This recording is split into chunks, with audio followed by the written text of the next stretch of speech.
গ্রামের সরকারি অফিসে আনন্দ চাকরি করত। গ্রামের প্রায় সকলেই তার পরিচিত।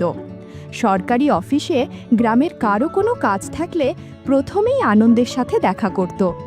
আনন্দকে খুশি করতে না পারলে তাদের ফাইল খুঁজে পাওয়া যেত না। এইভাবে আনন্দের ভালোই টাকা পয়সা কামাই হতো। সরকারি চাকরি আর টাকা পয়সার কারণে গ্রামে তার ভালোই প্রভাব প্রতিপত্তি ছিল। আনন্দ এখনও বিয়ে করেনি। নিজের পরিবারে কেউ না থাকায় বিয়ের জন্য নিজেই একটা সুন্দরী যুবতীর খোঁজ করতে লাগলো। চাকরি আর সচ্ছলতার কারণে গ্রামের মেয়েরা তার উপর বিশেষ নজর রাখত। একদিন অফিসের কাজ শেষ করে বড় রাস্তা দিয়ে বাড়ি ফিরছিল। এই দুপুর 2-2:30 হবে। চৈত্র মাস, প্রচণ্ড গরম, চারিদিকে জনমানব শূন্য খা খা রাস্তা। কোনো রিকশাওয়ালা তার বাড়ির 2 মাইল পথ পাড়ি দিতে রাজি হলো না। কি আর করা, রিকশা পাবার জন্য অপেক্ষা না করে আনন্দ পায়ে হেঁটেই রওনা হলো। হাঁটতে হাঁটতে প্রায় গ্রামের কাছাকাছি পৌঁছে গেল। গ্রামের শুরুতেই আশাদের আম বাগান। বাগানের ভিতর দিয়ে তাড়াতাড়ি বাড়ি পৌঁছাতে পারবে আর গরমও কম লাগবে, এই ভেবে হাঁটা শুরু করলো। আনন্দের মাথায় এলো বাগানের মাঝামাঝি চৌকিদার রতনের ঝুপড়ি। ঝুপড়িতে একটু বিশ্রাম আর জল পান করে বাড়ি ফিরবে। রতনের ঝুপড়ির কাছেই পুকুর। আনন্দের ইচ্ছা হলো এই গরমে পুকুরে একটু ডুব দিয়ে রতনের ঘর থেকে জল পান করে বাড়ি ফিরবে। ভাবতে ভাবতেই রতনের ঘরের কাছাকাছি পৌঁছে গেল। ঘরে ঢোকবার মুহূর্তে ঝনঝন শব্দে থমকিরে দাঁড়ালো। আরে, সাবধানে কাজ করো, সব জিনিসপত্র ভাঙবে নাকি? রতনের গলা শুনতে পেল। কি করব, হাত থেকে পড়ে গেল যে। মেয়েলি মধুর গলায় উত্তর এলো। আনন্দ ঘাবড়ে গেল। রতনের তো বউ নেই, তাহলে এটা কার গলা? গলা শুনে মনে হচ্ছে যুবতী নারীর। আনন্দ ভাবতে লাগলো, এই ভর দুপুরে রতনের ঘরে এ কোন যুবতী আর কেনই বা এসেছে? অবস্থা বোঝবার জন্য আনন্দ ধীরে ধীরে ঘরের কাছাকাছি একটা আম গাছের পিছনে দাঁড়িয়ে ঘরের দিকে উঁকি ঝুঁকি মেরে ভিতরে দেখবার চেষ্টা করতে লাগলো। তার নজরে পড়ল রতন মাদুরের উপর বসে হাত পাখা দিয়ে বাতাস করছে। ধুর, কি গরম পড়েছে! বলতে বলতে যুবতী ঘর থেকে বের হয়ে এলো। আনন্দ যুবতী দেখে চমকে উঠল। আরে, এ তো বন্ধু কালুর বউ আশা। আশা সুন্দরী মেয়ে, পরনে শুধু একটা শাড়ি। আশা হাতের বাসনগুলির জল ছেড়ে রতনের পাশে এসে বসে পড়ল। তুমি আমার পাশে বসো, তোমাকে বাতাস করে করে দিচ্ছি। আশা রতনকে বলল। উফ, এত গরম তো গত কয়েক বছরেও পড়েনি। বলতে বলতে রতন আশার পাশে গিয়ে বসে পড়ল। আশাও পাখা দুলিয়ে রতনকে বাতাস করতে লাগলো। কালু খুবই ভাগ্যবান, ও তো প্রতিদিন তোমার সাথে সময় কাটাতে পারে, তাকে আমার বড়ই হিংসা হয়। আশা বলল, আরে না, ওর দ্বারা কিছুই আশা করা যায় না, পুরো আমড়া কাঠের ঢেকি। ও পারলে কি আর আমি তোমার কাছে আসতাম? তবে তোমাকে পেয়ে আমার এখন আর কোনো দুঃখ নেই। আনন্দ অবাক চোখে তাদের কাণ্ড দেখছিল। বন্ধুরা, ইউটিউবের কড়া নিয়মের কারণে এসব ঘটনা সরাসরি বলা যাচ্ছে না। তোমরা কমেন্টে দেয়া লিঙ্ক থেকে আমার ওয়েবসাইট ভিজিট করো, সেখানে একদম খোলামেলা গল্প দেয়া আছে। ঘণ্টাখানেক তাদের কাণ্ড দেখে আনন্দ বাড়ির দিকে রওনা হলো। আনন্দ কোনোভাবেই আশার কথা ভুলতে পারছে না। যতই অন্য কিছু চিন্তা করবার চেষ্টা করলো, ততই চোখের সামনে আশার রতনের সেই দৃশ্য ভাসতে লাগলো। আনন্দ থাকতে না পেরে সন্ধ্যার দিকে কালুর বাড়িতে গিয়ে হাজির। কালুর ঘরে বসে বিভিন্ন বিষয় নিয়ে গল্প শুরু করলো আর ঘুরে ঘুরে আশাকে দেখতে লাগলো। আনন্দ আশাকেও বিভিন্ন বিষয় ছোট ছোট প্রশ্ন করলো। আশাও তার উত্তর দিল। আশা তো আর জানতো না যে আনন্দ দুপুরে তার আর রতনকে একসাথে দেখেছে। আশা তাই আগের মতোই আনন্দের সাথে স্বাভাবিক গল্প চালাতে লাগলো। বেশ অনেকক্ষণ গাল গল্প করে বাড়ি ফিরল, কিন্তু আনন্দের একই চিন্তা, কিভাবে আশাকে নিজের সঙ্গী করা যায়, কিভাবে আশাকে সারা জীবনের জন্য না হলেও অন্তত একদিনের জন্য হলেও সময় কাটানো যায়। এই সব ভাবতে ভাবতে ঘুমিয়ে পড়ল, কিন্তু ঘুমিয়েও শান্তি পেল না। ঘুমের মধ্যেও সারা রাত আশার কথা ভাবতে লাগলো। কতক্ষণ ঘুমিয়েছিল আনন্দের খেয়াল রইল না। যখন ঘুম ভাঙল তখন বেশ বেলা হয়ে গেছে। সাপ্তাহিক ছুটি থাকায় আস্তে আস্তে বিছানা ছেড়ে সকালের প্রতিদিনের কাজকর্ম শেষে আশার কথা ভাবতে লাগলো। আনন্দ ঘর থেকে বের হয়ে গ্রামের রাস্তায় হাঁটা শুরু করলো।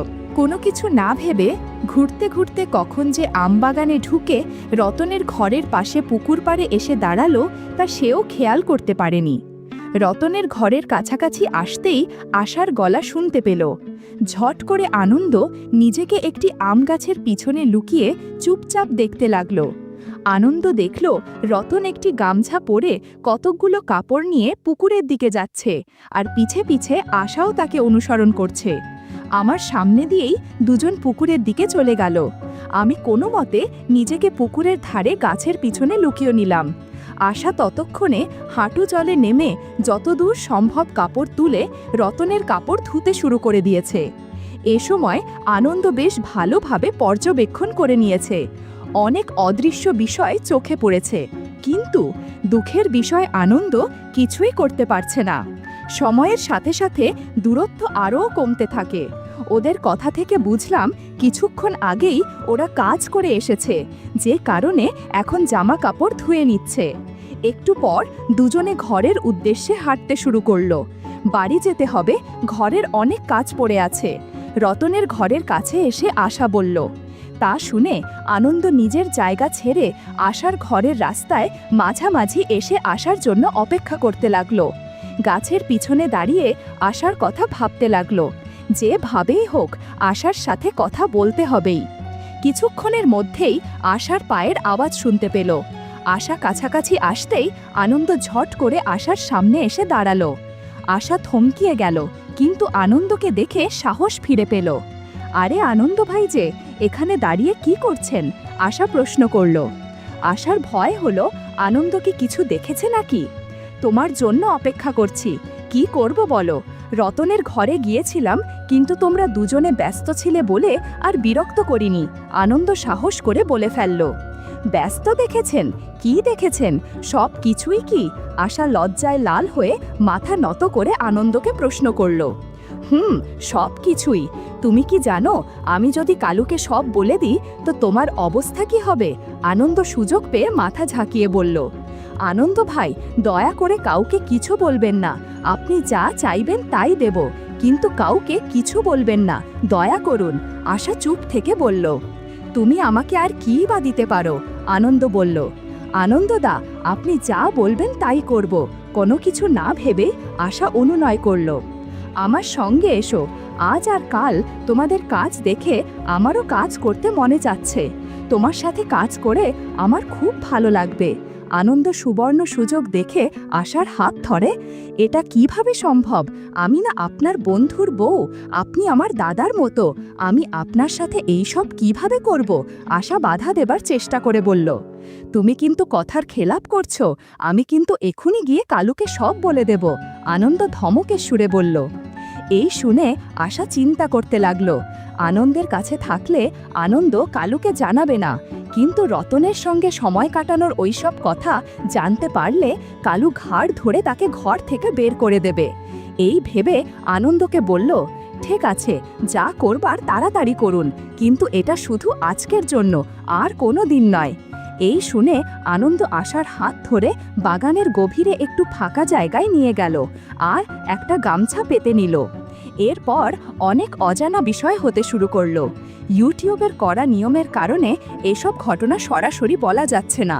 তোমরা কমেন্টে দেয়া লিংক থেকে আমার ওয়েবসাইট ভিজিট করো, সেখানে একদম খোলামেলা গল্প দেয়া আছে।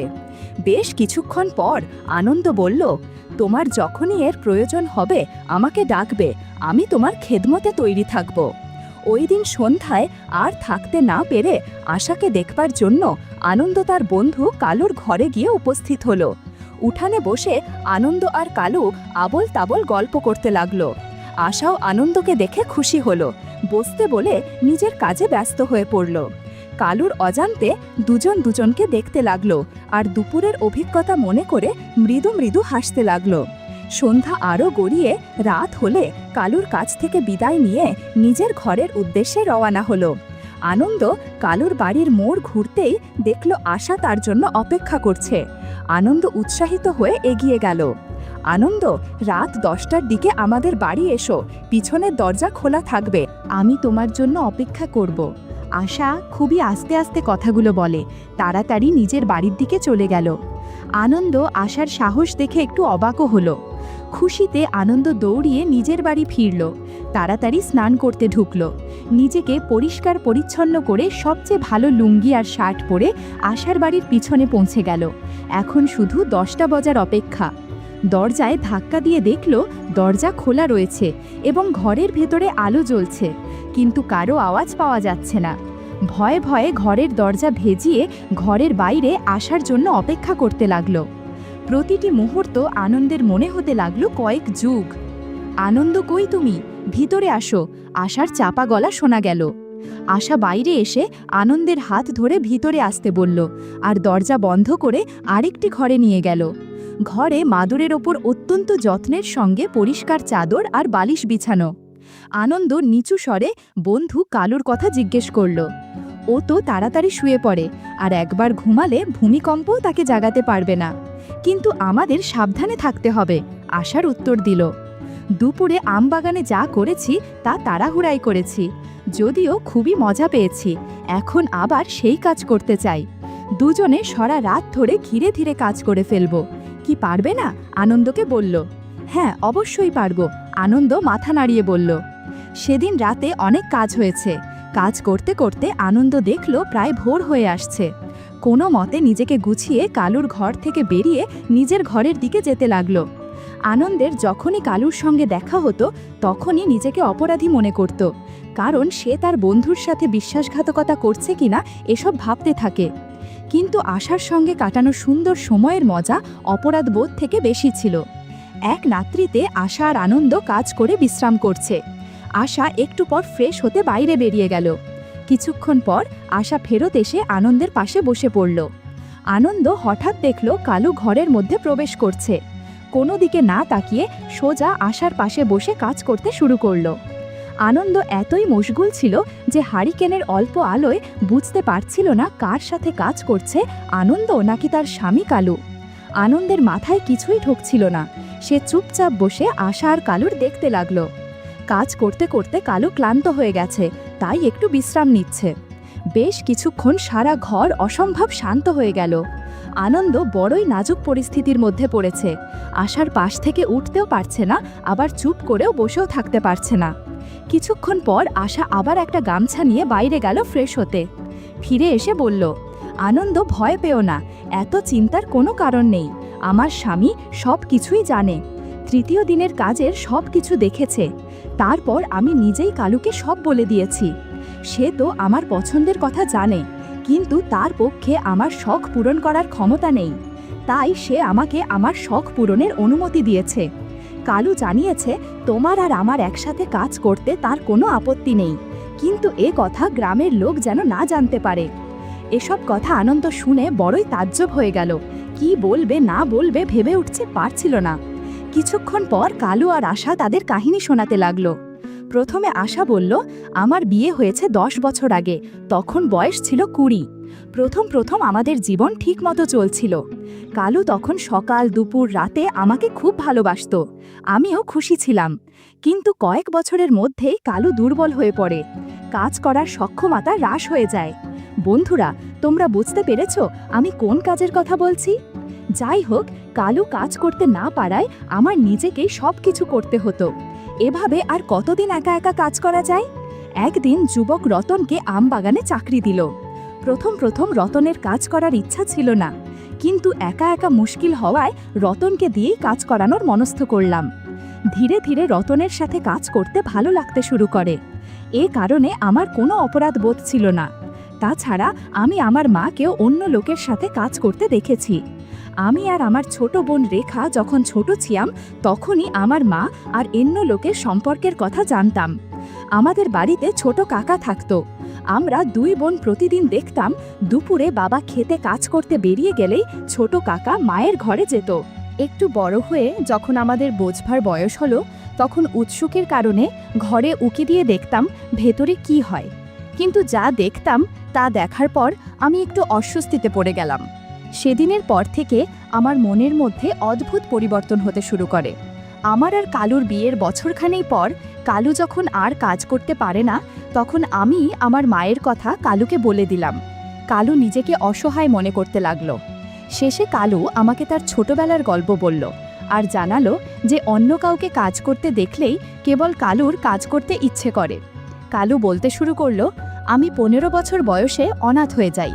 কাকা এসে আমাকে তার বাড়িতে নিয়ে থাকবার ব্যবস্থা করে দিল। কাকার আমার চেয়ে পাশের গ্রামে বাবার জমির প্রতি আকর্ষণ ছিল বেশি। বেশ কয়েক বছর কাকার বিয়ে হয়েছে, কিন্তু তাদের কোনো সন্তান ছিল না। কাকি ছিল নরম স্বভাবের এবং আমাকে বড়ই ভালোবাসত এবং আমার সব কিছু দেখে রাখত। কাকার একটি মাত্র ঘরের এক রুমে আমি শুতাম। গরমকাল কাকা ঘরের বাইরে বারান্দায় ঘুমাতো। একদিন প্রচণ্ড গরমের কারণে ঘুম আসছিল না, তাই চুপচাপ শুয়েছিলাম। হঠাৎ দেখলাম কাকা ঘরের ভেতরে আসছে, উৎসুক নয়নে আমার দিকে তাকাচ্ছে। আমি ঘুমিয়েছি ভেবে কাকির কাছে গিয়ে কাকিকে জাগিয়ে দিল। ঘরের মধ্যে খুব অল্প আলোতে হারিকেন জ্বলছিল, কিন্তু এই আলোতে সব কিছু পরিষ্কার দেখতে পাচ্ছিলাম। অনেক না বলা গল্প জমে উঠেছে। 5 মিনিট পর কালা ঘর থেকে বেরিয়ে গেল। এদিকে কাকি মনে মনে কি যেন বিড়বিড় করতে লাগলো। মনে হলো কাকি একটু রেগে গেছে। পরের দিন কাকি খুবই স্বাভাবিক ব্যবহার করতে লাগলো, যেন গত রাত্রিতে কিছুই হয়নি। এইভাবে বেশ কিছুদিন কাকা কাকির কথা ভাবতে থাকলাম। একদিন কি জরুরি কাজে কাকা গঞ্জে গেলে কাকি আমাকে ডাকলো, তুমি প্রতিদিন আমাদের কাজ দেখে হাসাহাসি করো, ভাবছি তোমার কাকাকে এই কথা বলে দেব। কাকি, দয়া করো, এরকম আর হবে না। কাকা জানতে পারলে আমাকে আচ্ছা মতো বকা দিয়ে ঘর থেকে বের করে দেবে। আমার থাকবার কোনো জায়গা নেই, কোথায় যাব? কাকি, দয়া করে বলো না, তুমি যা বলবে তাই করবে, কিন্তু কাকাকে কিছু বলবে না। আমি ভয় পেয়ে বিভিন্নভাবে কাকিকে অনুরোধ করতে লাগলাম। কাকির মন একটু নরম হলো। বেশ কিছুক্ষণ ভেবে বলল, তোমার কাকা ভালো কাজে একদম ফাঁকিবাজ, তার কাজে আমার সমস্যা হয়, তাই তোমার কাকার পরিবর্তে তুমি কাজ করবে। কি, বুঝতে পেরেছ? বুঝেছি, কিন্তু আমি তো কিছু জানি না। মাথা নেড়ে আসতে বললাম, তোমার জানতে হবে না, আমি আজ থেকে তোমাকে সব কিছু শিখিয়ে দেব। বলে কাকি আমার হাত ধরে তার ঘরে নিয়ে মাদুর বিছিয়ে তোষক পেতে নিতে বলল। আমি একটু অস্বস্তিতে পড়ে গেলাম। কোনো উপায় না পেয়ে আমি কাকির কথা মতো সব কাজ করতাম। কাকি বেশ খুশি হতো। এইভাবে ভালোই দিন কাটছিল। একদিন কাজ করার কাকার কাছে ধরা পড়ে গেলাম। কাকা কোনো কথা না শুনে বকাঝকা দিয়ে ঘর থেকে বের করে দিল। কাকিকেও যথেষ্ট বকাঝকা করল, কিন্তু লোক লজ্জার ভয় এবং কাকির নামে বাপের বাড়ি থেকে অনেক জমিজমা থাকায় ঘর থেকে বের করল না কাকিকে। কাকি কাকার আড়ালে আমাকে কিছু টাকা পয়সা দিয়ে নিজের জমিতে চাষবাস করতে বলে আর সুন্দর দেখে এক যুবতীকে বিয়ে করে সংসার করতে উপদেশ দিয়ে পাঠিয়ে দেয়। নিজের ভাঙা বাড়িতে ফেরত এসে পৈতৃক জমিতে চাষবাস করে বাড়ি ঠিক করলাম। এর কিছুদিন পর আশার সঙ্গে বিয়ে হলো। আশা কাজ করতে ভীষণ দক্ষ বলে আশার সঙ্গে পাল্লা দিতে পারতাম না। ছোট বয়স থেকে কাজ করেছি বলে এখন আর ভালোভাবে করতে পারি না, যে কারণে আশা অন্য লোকদের দিয়ে কাজ করায়। কালী বলল, দেখ বন্ধু, তুমি রোজ রাত্রে আমার বাড়িতে আসো, গভীর রাতে চলে যাও। গ্রামের যে কেউ দেখে ফেলতে পারে, আর দেখলে তা আমাদের জন্য ভালো হবে না। আনন্দ একটু অস্বস্তিতে পড়ে গেল। দেখ, তোমার জন্য আমরা একটা উপায় বের করেছি। তুমি চাইলে সারাদিন আমাদের ঘরে থাকলেও কেউ কিছু বলতে পারবে না। যদি তুমি মেনে নাও তবে বলতে পারি, পুরোপুরি তোমার ইচ্ছা। আশা বলল, আশার এক ছোট বোন আছে, তার সঙ্গে তোমার বিয়ে হলে সহজেই এখানে থাকতে পারবে। তুমি রাজি হলে আশা কালকেই বাড়ি গিয়ে আশার বাবা মার সাথে কথা বলতে পারে। কালু বলল, এ তো খুব আনন্দের কথা, কিন্তু আশার বোন কি এতে রাজি হবে? আনন্দ কালুকে প্রশ্ন করল। চিন্তা করো না, ছোটকে রাজি করাবার দায়িত্ব আমার, সে আমার কথা শুনবেই। তুমি তো আমাদের পরিবারের কথা শুনেছ, আমি যখন আমাদের কথা বলবো সে নিশ্চয়ই মেনে নেবে। আশা উত্তর দিল। আরও বলল, আমি ছোট বোনকে কয়েকদিনের জন্য এখানে নিয়ে আসব। আমার বিশ্বাস তোমাকে দেখলে সে তোমার সাথে বিয়েতে রাজি হবে। এরপর আশা আর তার ছোট বোনের সাথে আনন্দের বিয়ে দেয়। এই সুবাদে আনন্দ এখানে থাকতে পারে, আর রাত হলেই 4 জন গল্পে মেয়ে ওঠে। বন্ধুরা, তোমরা নিশ্চয়ই বুঝতে পেরেছ কোন গল্পের কথা বলছি। বন্ধুরা, ইউটিউবের গল্পগুলো শুনে মজা না পেলে আমার ওয়েবসাইটে দেয়া গল্পগুলো শুনতে পারো। সেখানে প্রতিদিন খোলামেলা গল্প আপলোড করা হয়। কমেন্টে ওয়েবসাইটের লিংক দেয়া আছে।